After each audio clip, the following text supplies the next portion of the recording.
Msanii wa filamu Kitundu aliyekuwa akiigiza katika filamu maarufu nchini Tanzania iliyofahamika kwa jina la Jua Kali amefariki dunia hii leo. Taarifa za kifo chake zimethibitishwa na mwongozaji wa filamu hiyo Lamata Lea. Kupitia ukurasa wake wa Instagram, Lamata ameandika kuwa umeniweza Kitundu, akaweka na emoji 5 za kulia. Lamata Village, tunasikitika kumpoteza msanii wetu wa Jua Kali Kitundu.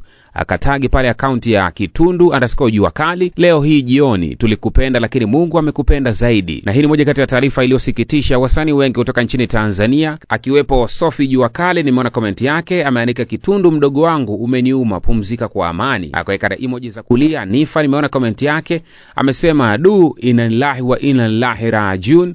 Kajala Frida, tumempoteza mtoto wetu.